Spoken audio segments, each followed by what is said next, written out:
de quoi mordre, de quoi mordre, mordre.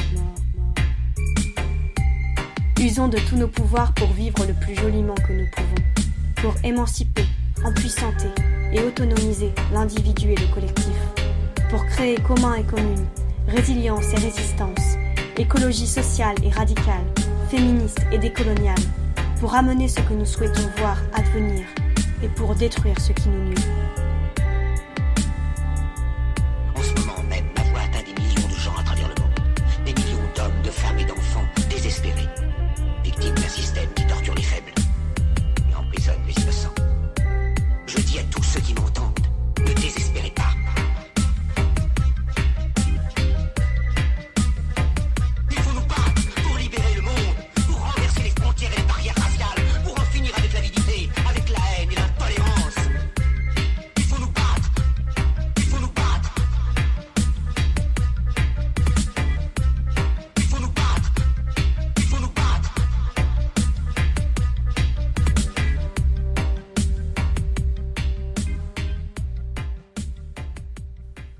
À la magie retrouvée et à celle qu'entre-temps nous avons perdue. Nous pouvons appeler magie la concrétisation dans la matière des aspirations de l'esprit, l'incarnation dans le monde extérieur de nos élans intérieurs, le résultat des puissances individuelles additionnées. La magie serait ce souffle devenu force, cette idée devenue œuvre. Nous pouvons aussi appeler magie toutes les forces qui existent au milieu, l'entraide, la coopération, la synergie qui existe entre les humains et les autres. Ne sont-ils pas magiques, ces moments où des humains s'associent pour bâtir quelque chose ensemble, ou lorsque d'autres espèces, animales et végétales, se font adjuvantes les unes des autres pour se compléter, entrer en symbiose ou en rivalité. Lorsque le soleil croise l'eau, lorsque la racine s'offre à la terre, lorsque la plante nourrit l'insecte et vice-versa, lorsque des humains en aident d'autres, lorsque nous faisons preuve d'humanité. Il y aurait donc magie ici, lorsque des éléments s'associent dans le sens de l'œuvre vivante. Ce serait cette force que nous déployons singulièrement et collectivement pour exister dans le monde. C'est cette force dont nous usons et que nous devons nourrir comme on donne des bûches aux flammes, comme on entretient un feu qui réchauffe. Si nous parlons de magie, nous pouvons logiquement comprendre que nous avons pouvoir. Dès lors, nous devons questionner leur impact et accorder ces derniers à notre morale, les rendre fidèles à nos élans, sans quoi, si nous réalisons l'œuvre inversée de ce que nous jugeons bon, nous sombrerions inévitablement vers des formes de troubles, vers ce que d'autres appellent des dissonances cognitives, cet écart entre ce que nous souhaitons et ce que nous faisons. Et quelle est-elle, cette morale? Vers quoi tendent-ils ces élans? Si nous avons pouvoir, ne devrions-nous pas sans cesse affermir nos notions du juste, affûter sans cesse nos actions et convictions, puis constamment douter de nous-mêmes, afin de régulièrement se remettre en question? Rester méfiant envers soi et se voir comme un ennemi potentiel, les anarchistes ont bien compris cela. Il semble donc que nous possédons de nombreux pouvoirs qui ensemble créent magie. Nous sommes, avec d'autres non-humains, les sorcières, mages, druides du monde vivant. Nous avons alors la responsabilité de diriger de tels pouvoirs pour donner une magie juste. La magie, où est-elle vraiment? Comme les zones à défendre, elle est partout. N'y a-t-il pas magie à coopérer avec la terre pour qu'elle nous nourrisse, à plonger les mains dans un terreau fécond, à comprendre ce qui se passe en son ventre et de cela sortir respectueusement une nourriture qui prend alors un sens profond et un goût merveilleux?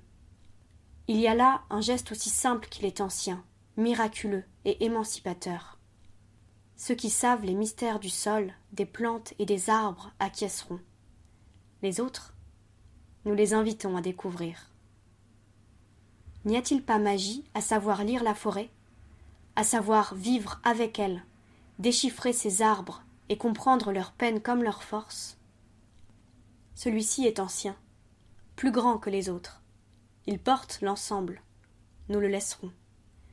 Celui-là, au tronc bien droit et à la croissance vigoureuse, nous le couperons d'ici quelques années pour en faire du bois d'œuvre, pour abriter des familles sous les poutres d'une maison. Lui, qui est malade, qui empêche les autres de pousser, nous le taillerons aujourd'hui pour en faire du bois de chauffe. Les autres, nous les laissons à eux-mêmes, aux sauvages. Nous remercions ainsi la forêt de nous accueillir, car finalement nous et d'autres habitons bel et bien sous son aile d'écorce, elle qui porte nos charpentes.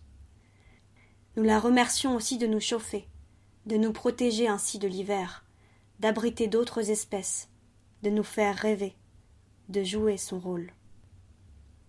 N'y a-t-il pas magie dans un pain qui cuit, dans cette alchimie du feu, de l'eau, de l'air et des œuvres de la terre?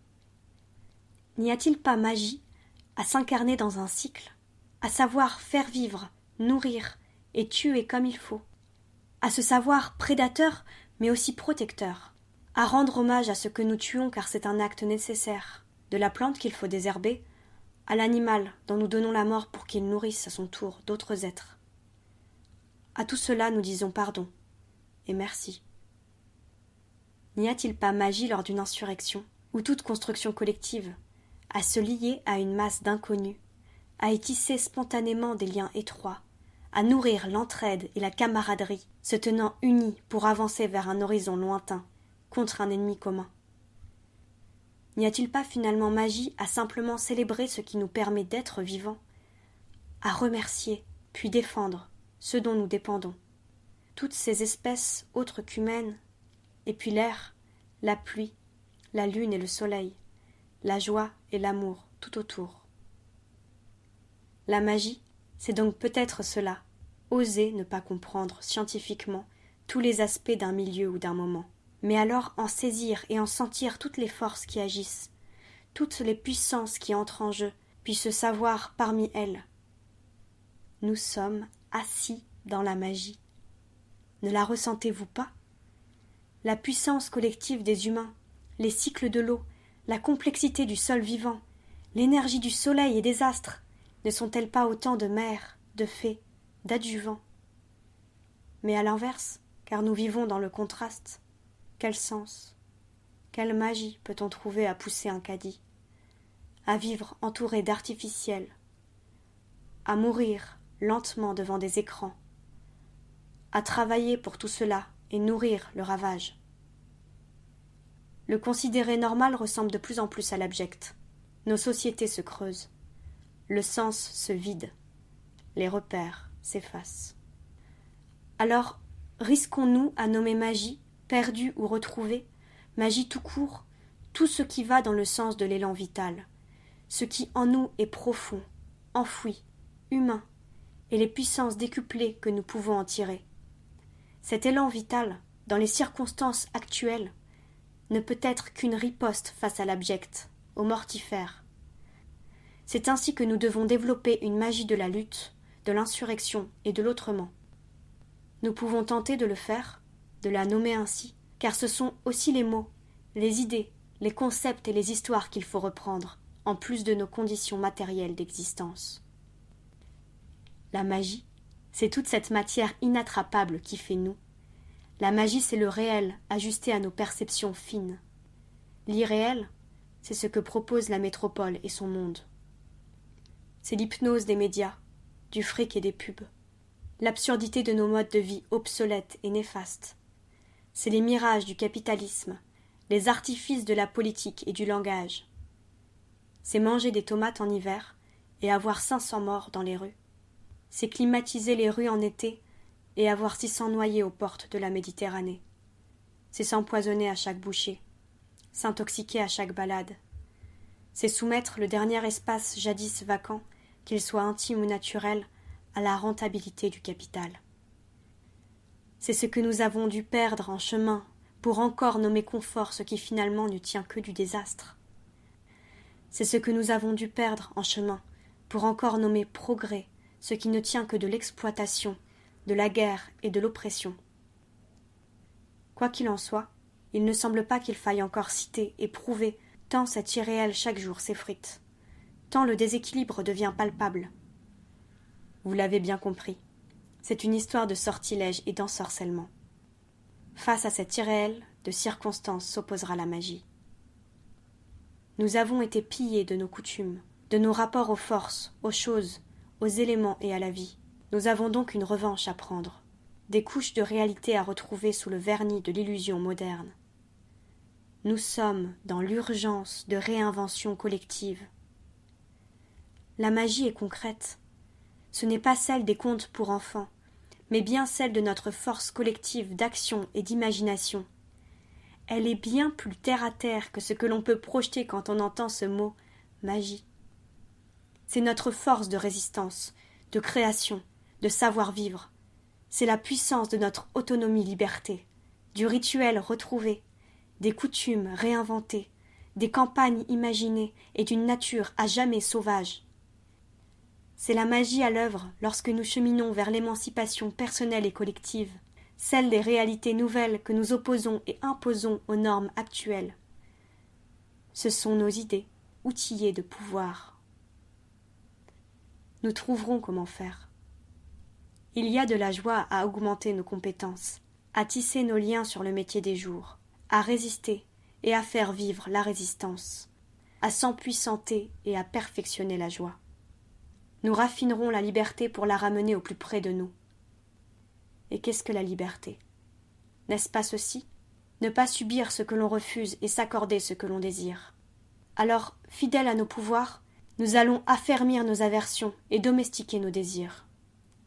Mais ne croyez pas que nous en serons frustrés, tristes ou amoindris, mais à l'inverse, entiers, pleins d'une joie sincère qui ne dépend désormais que de nous et qui est donc intarissable.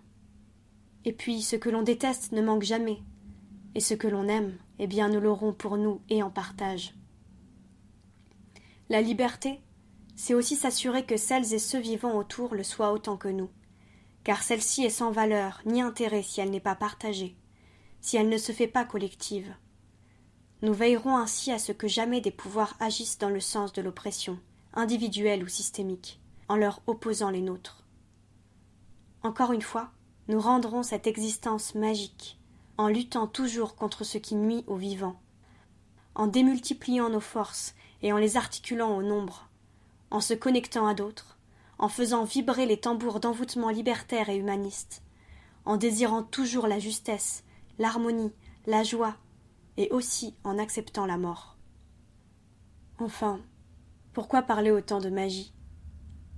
Pour réenchanter le réel, pour donner un autre angle à l'instant présent, pour lui rendre sa puissance et la nôtre, pour faire parler les choses, le silence et l'insoupçonné, pour faire émerger de partout des encouragements, pour faire chanter des incantations. Car magie est liée au pouvoir, donc pour rappeler que nous en avons toutes et tous, et devons en user avec justesse. Pour s'unir à ce qui nous dépasse, ne serait-ce que pour un instant, car c'est ce qui nous revigore. Pour faire encore savoir que nous, celles et ceux qui luttent toujours, nous sommes pleins et pleines de force, et qu'autour de nous encore d'autres forces agissent, œuvrent, dans le tumulte ou le silence. Nous ne sommes ainsi jamais vraiment solitaires, et demeurerons inarrêtables.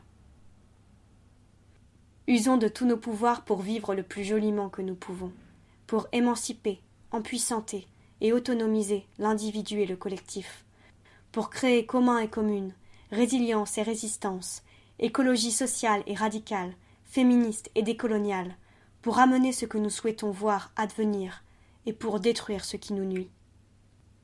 Et finalement, n'avons-nous pas ici une preuve supplémentaire de magie, celle du langage, dans l'espoir qu'elle agisse.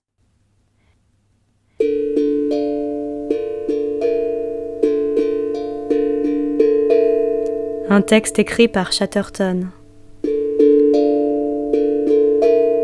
Lu par Aliothéose. Retrouvez nos autres coups de griffe sur dequoimordre.noblogs.org.